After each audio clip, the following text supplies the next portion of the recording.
Hello there, welcome back to our reflections and our meditations really on the steps of Jesus during what we now call Holy Week.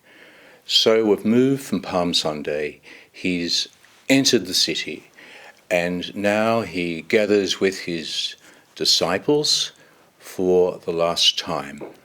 We call it the Last Supper because he's had many a supper at the end of the day with them. And of course, these suppers were when he obviously said things like, "Did you notice what I said?" They asked questions, he replied. He asked questions, they replied. So we've set our place of meditation tonight around the idea of an evening at home. And here it's laconic setting. The village, the lights are coming up as the sunlight dims.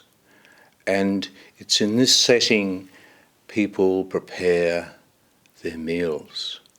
And of course in Jerusalem, this is the night of the Passover meal, the long tradition of Jewish people that Jesus knew as a little boy right through into his adulthood, that the Jewish people fondly remembered the whole story of them passing over into the promised land, and to recall with gratitude and thanksgiving their hopes for the future. So we as Christians base our Eucharist deeply inside the tradition of the Passover meal.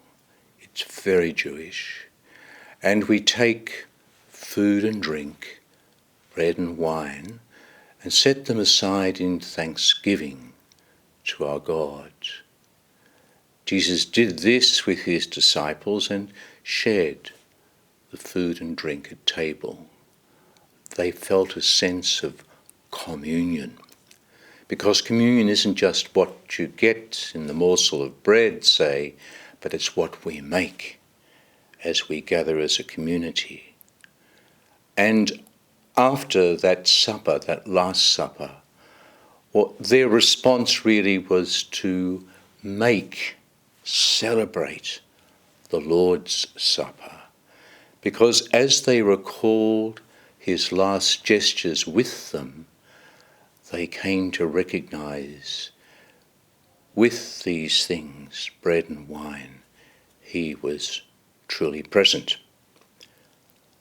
Now over the years, we've really structured in a whole choreography the ways of the Eucharist. I sometimes pause when I see gigantic masses being celebrated in large sporting stadiums. It seems a long way from those original suppers.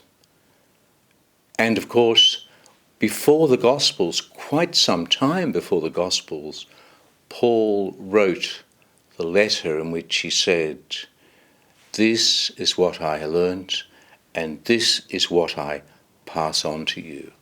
On that night before he died, he took bread and gave thanks, shared that with his disciples, and later took the cup, and after giving thanks, shared that with his friends.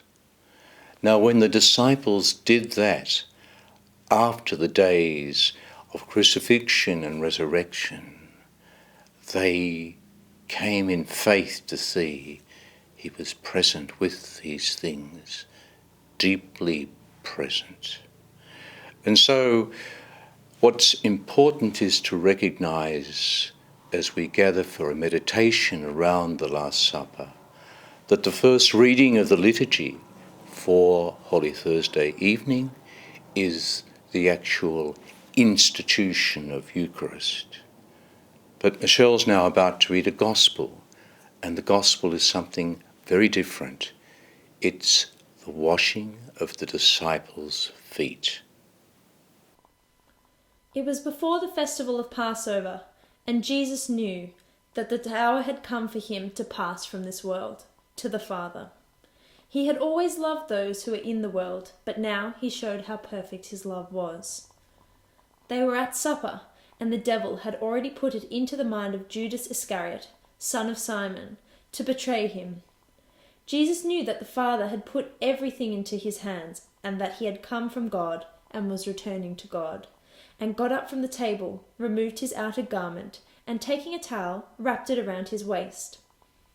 He then poured water into a basin and began to wash the disciples' feet and to wipe them with the towel he was wearing.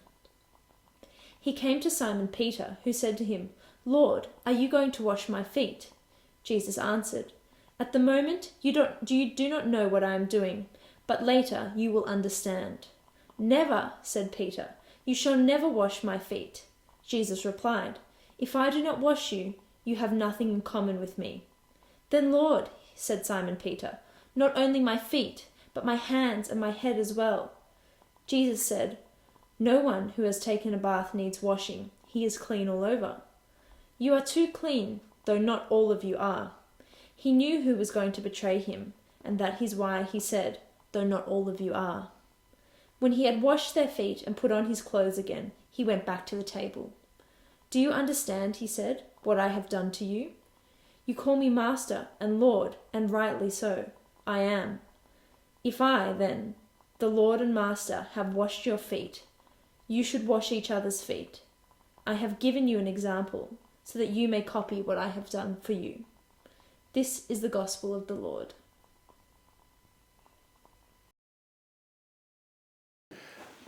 These days, we often talk about the cutting room floor, that we chop bits out of what's filmed and we piece things together and present so that we're engaged in a storyline in a film, for example. Now, I suspect, particularly with John's Gospel, there was a lot of stuff, experiences, memories, images that hit the cutting room floor. What did happen was that some of the special insights made the cut. They were permitted, they were brought in to the narrative, what we call the farewell discourse, where Jesus prays, he remembers, it's a last will and testament.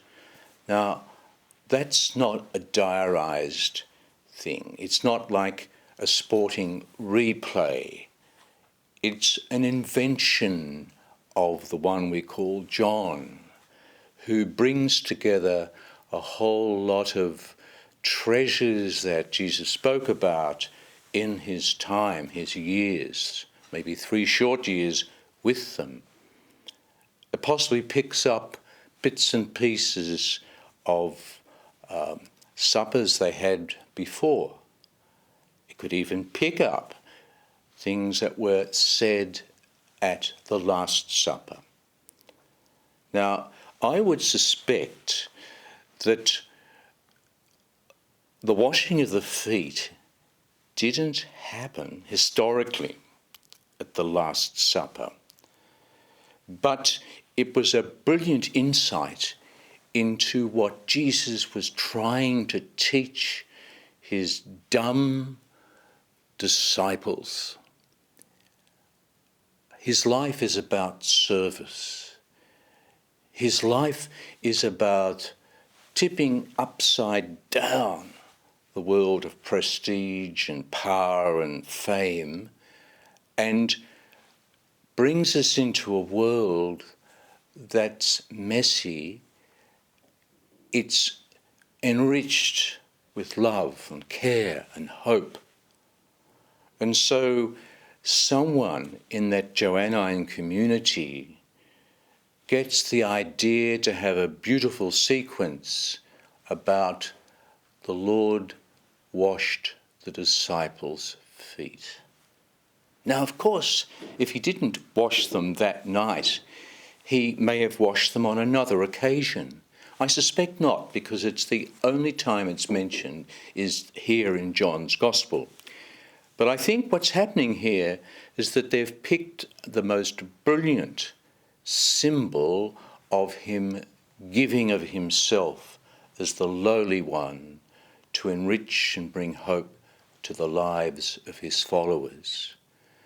There's this whole tug and pull through all of the Gospels about, I want power and clout, you are the Messiah, and I'm with you, I'm going to share reflected glory.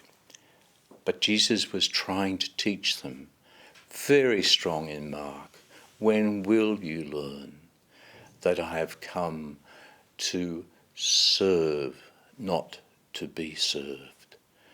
And so in the Roman Catholic tradition, the washing of the feet is a very important gesture, sacramental gesture for Holy Thursday night. But also it's the gospel, and it's according to John, because this story has come out of John's community. It brings good news to us. And as I've said before, Gospels are part historical and part imaginative, where literary license is taken in order to convey the good news. So, as we have that very striking image of the bowl, the water and the towel, it brings us up to consider service because of our own faith in him and in his way. Well, tomorrow we will celebrate the deeply penetrative day of Good Friday, the day on which the Lord dies. But just a few parish bits to bring you up to speed what's happening in these days of isolation. First of all, I mentioned back a week or so ago that there was the family with the little autistic boy, and some parishioners have come forward and said, we're down the coast for the rest of the viral time. There's a nice little townhouse you can have quite close to us here, so thank you for that. In the last couple of days, I celebrated a wedding where the couple decided that, look, we're not going to wait, we're going to have it in May. Why not just have it now? I mean, we'll have a party later. So here's a shot from the marvellous celebration of Marcus and Joy in their wedding here at the parish church just a few days ago. Also, one of our musicians and singers, Rick and Juliet. Juliet has lost two uncles and a cousin of more recent times, and I promised her that we would remember her grief and the sadness of the passing of a very bonded family. Just to finish off, we pray that the breaking of the bread that so often happens in many of our lives is not a repetitious, hollow ritual, but a powerful reminder of how he comes to us, and there we find refreshment